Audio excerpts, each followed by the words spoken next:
Tonight, an earthquake rocks southern and central Ontario, the rare event and the encounters from people who felt the shake.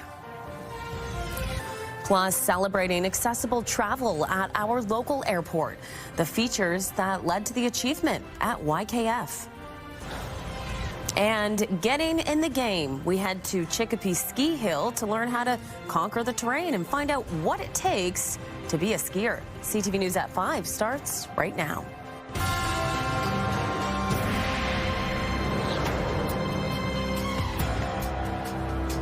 Good afternoon, and thanks for being here with us.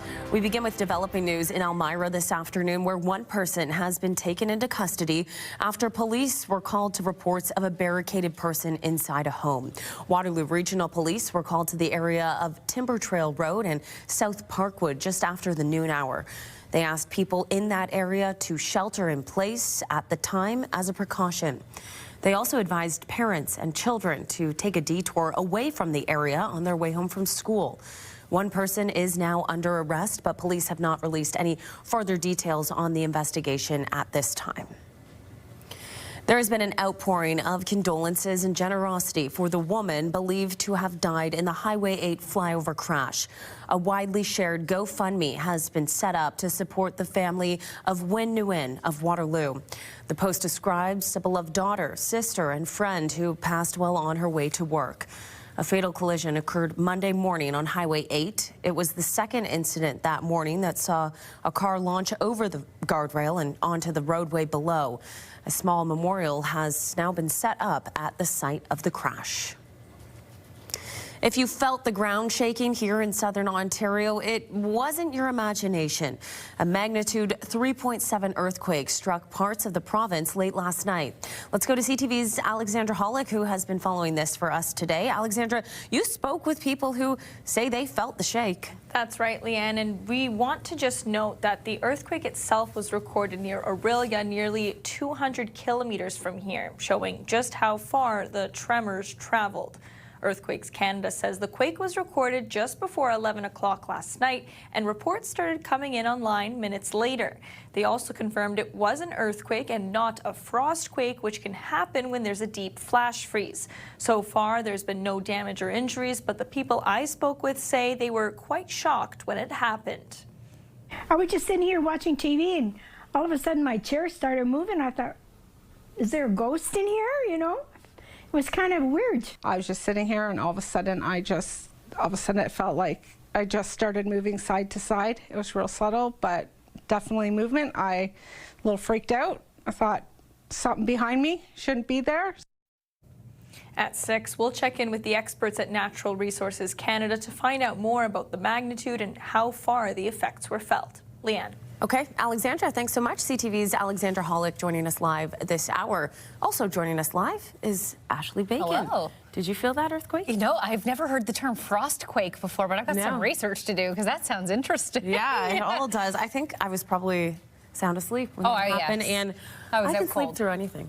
Apparently an earthquake. Apparently. So can you. Apparently Would you look at that? I know, right? I mean, we're very fortunate, of course, in southern Ontario. We don't have very extreme weather despite the winter we're having. You know, we don't get hurricanes often.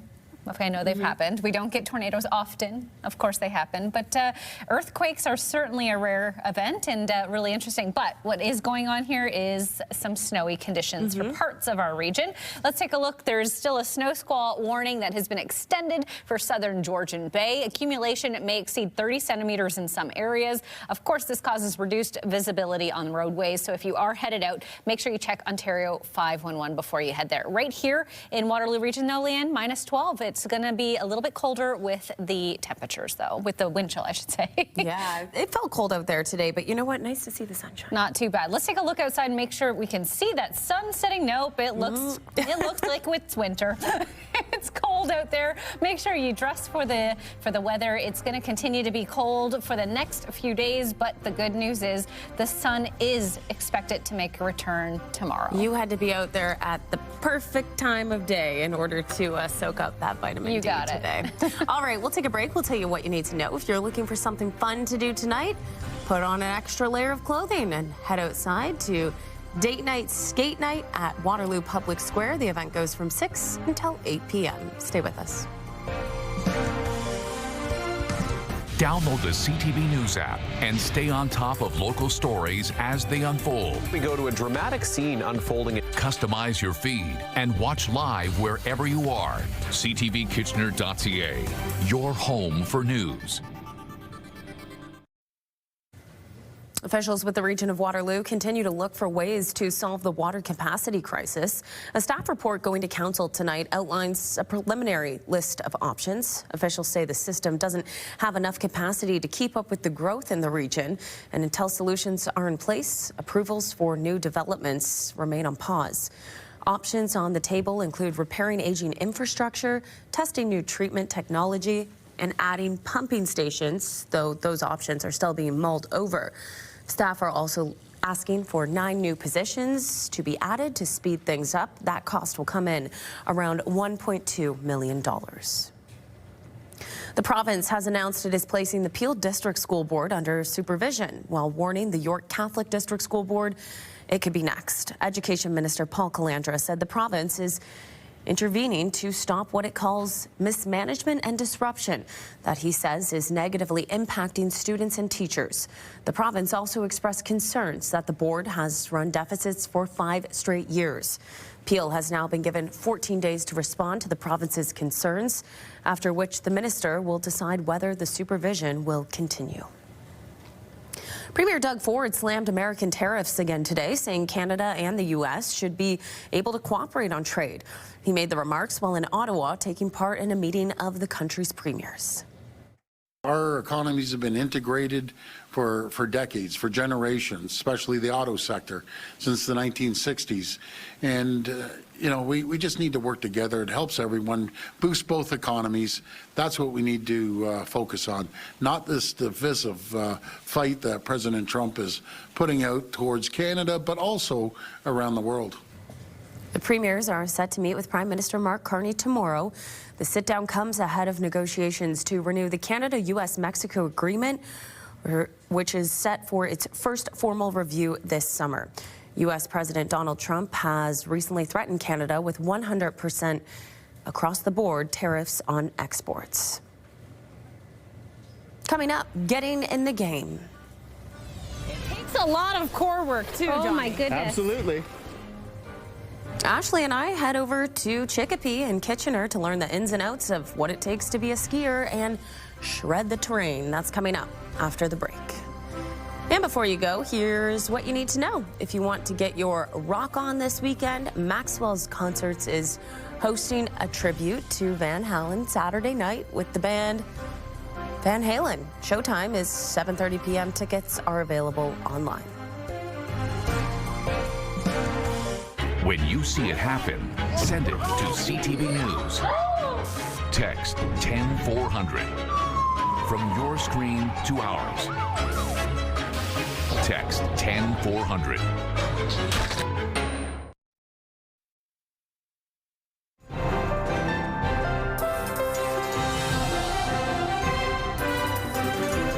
Well, January is almost over, but there is no sign of spring in sight, it feels like. It's going to be another few days of cold weather. It certainly was cold today, but I mean, I got out this morning, Leanne, and the sun was shining. It didn't feel like it was overly windy, so it didn't feel as cold as it was. You just have to bundle up. I had my earmuffs, I had my scarf, mittens. That's the biggest thing, is dressing for the weather. You can get out and have a lot of fun, which we certainly did, and we'll show you a little bit later. But for now, let's take a look outside from the tower cam this evening. You can see it's a little bit dark out there. Of course, sun is now setting around this time every day.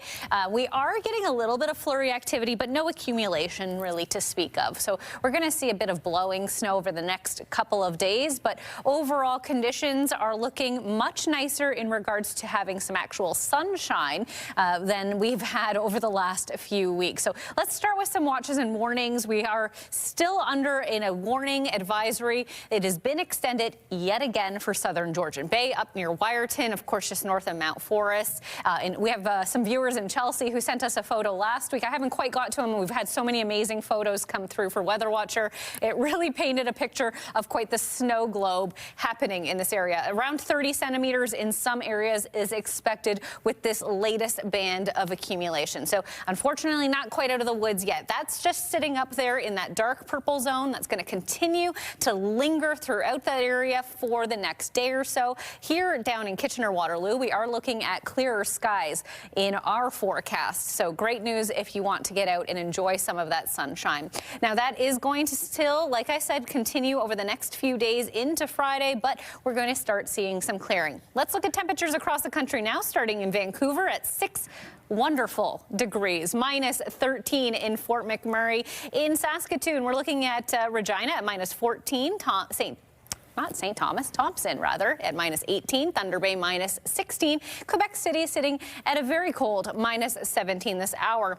On the East Coast, St. John's is at minus 7, Labrador City minus 21. So very cold conditions across the country. Here in Kitchener-Waterloo, we are now at minus 12, but it feels a lot colder with the wind chill, around minus 20 right now. Those conditions aren't looking to improve for the next few hours. We're going to get to an overnight low of minus 15, but feeling closer to minus 24 with that wind chill. Tomorrow, same very cold conditions. We're only expecting a daytime high of minus 13, but the sun is expected to make an appearance.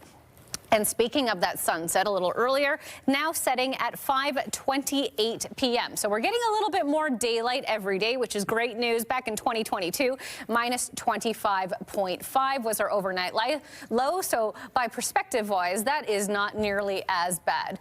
And our first at 5 forecast for Waterloo region. Look at all that sunshine, Leanne. Perfect day, or perfect rather, for a little skiing. But Thursday, you're going to see a drop in temperatures overnight. We're keeping an eye on that. We may see some extreme cold warnings issued by Environment Canada tomorrow, but by Friday, that sun making a reappearance and sticking through the weekend. Okay, I see where you were going there with the skiing. Yeah, I tried.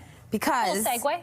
Ash, you have been doing an awesome job at our Getting in the Game segment, where Ashley's been going out and trying new sports. Yes. But of course, I couldn't let you have all the fun. I wanted to get out and try some of them with you, and skiing happened to be the first chance. I'm so glad you got to join me for this one. I mean, I am such a novice in so many sports, so it's been so fun to try lots of new things, and this was no exception. I mean, it was a lot of fun. It was so much fun. We went to Chicopee and Kitchener to try our hand or feet at skiing. Take a look.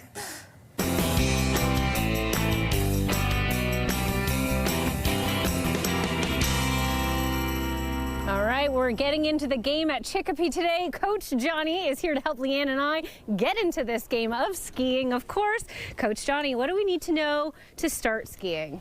Well, the important part is done. You've got your skis on, so that's a great start. So we're going to get ourselves sort of mobilized. We're going to head over towards our surface lift over in this area here. So if we want, now that we've got our skis on, we can just sort of take some baby steps and get ourselves turned over to the right.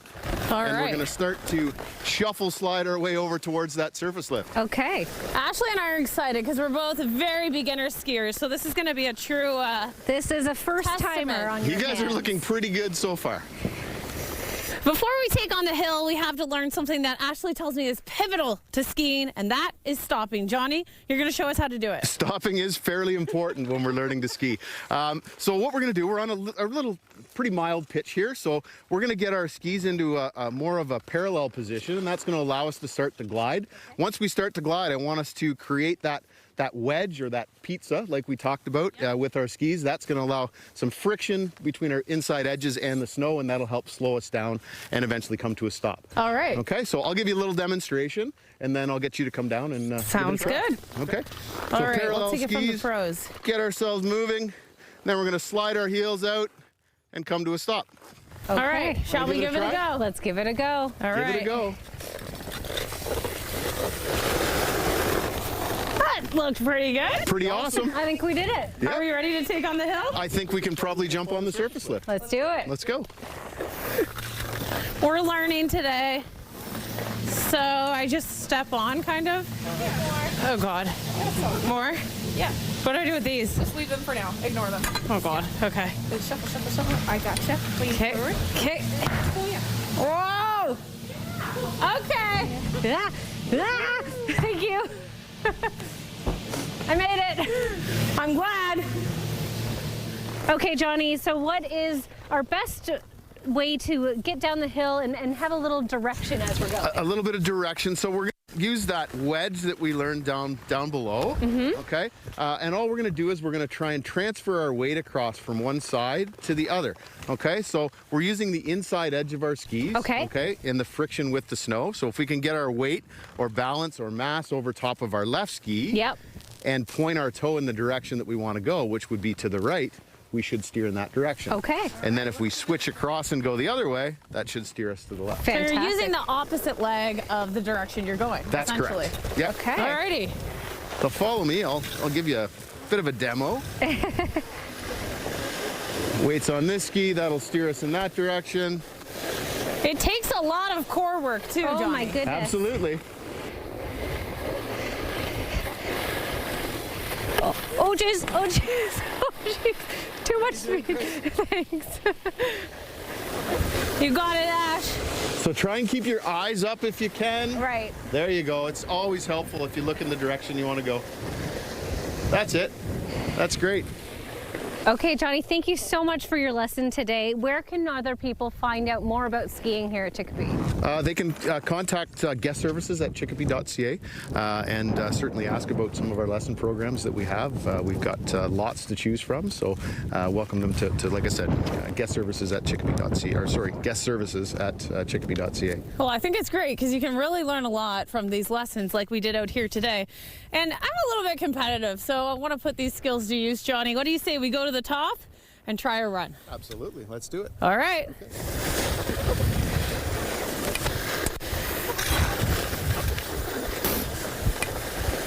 Okay, Ash, you watch me do this run. You know what? How'd you think? You I were did. so impressive, Leanne. I wasn't a natural. Not that I've ever claimed to be athletic, but you awesome. killed it. You look amazing. I think we had a lot of fun. And We you did certainly great. did. I mean, it We was. were learning. We were learning. It was lesson one for me. It was a lot of fun. And we might get back out to Chicopee hopefully a little later in the season for another lesson in snowboarding. Yes, So- my fingers are crossed. I can't wait for that one because skiing is so much fun. I'll definitely be back out there Love this to winter. have you. She makes us look good. All right, still ahead on CTV News at 5. It is day 3 of cleaning up after Sunday's historic snowstorm, how the city of Toronto is coping, and the efforts crews are putting in to dig out next. And as we take you to break, we'll tell you what you need to know. Fans of the ballet will have a chance to check out Swan Lake at Center in the Square February 6th. Showtime 7 p.m. Tickets are online.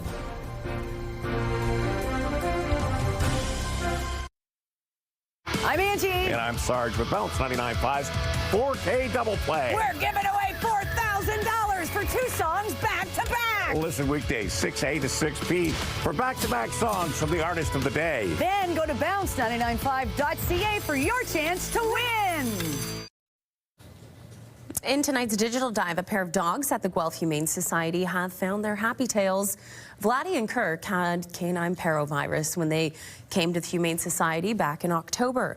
The dogs received immediate medical attention and have now found their forever homes. You can read more about their story on our website, scan the QR code, download the CTV News app, or go to ctvnewskitchener.ca.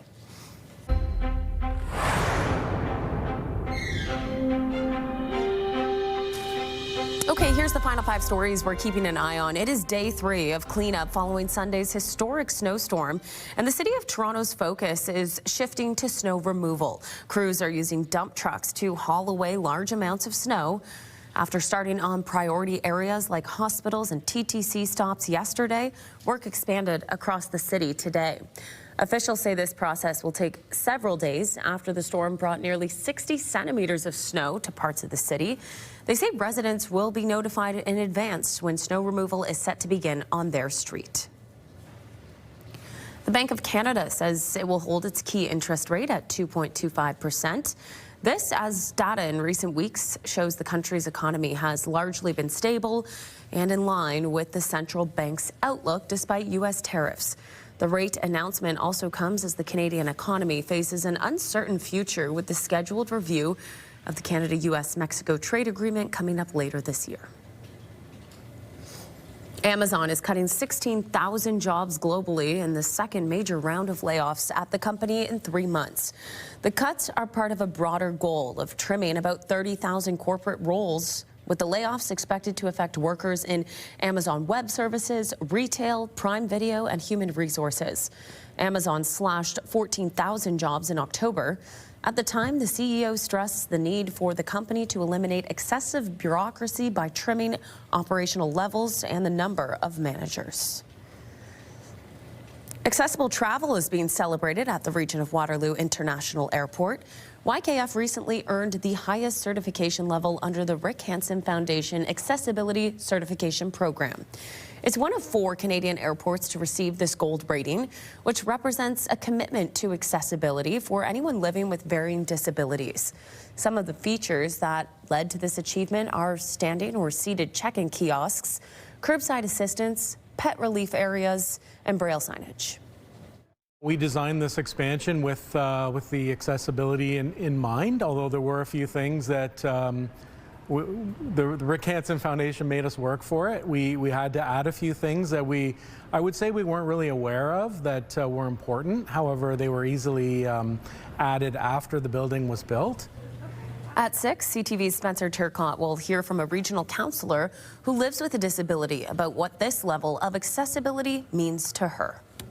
51 seconds left to go on this Kitchener power play. Pridham out in front for Humphreys. Humphreys score! And finally for us, big night for the Kitchener Rangers hosting the Sarnia Sting last night at the Odd. That there would be the game winner. The Rangers would also add an empty netter to make it 4-1. And a little celebration after this win as well, because that wasn't only 8 wins in a row. The Rangers now move into first place in the OHL's Western Conference. And there's not much rest now. The Rangers back at it tonight for a Wednesday night showdown in Owen Sound. All right, good luck to the Kitchener Rangers. We'll leave it there. We're back at the top of the hour with your next local news. Tony Grace has your news at 6. For now, we'll send it over to CTV National. Have a great night, everyone.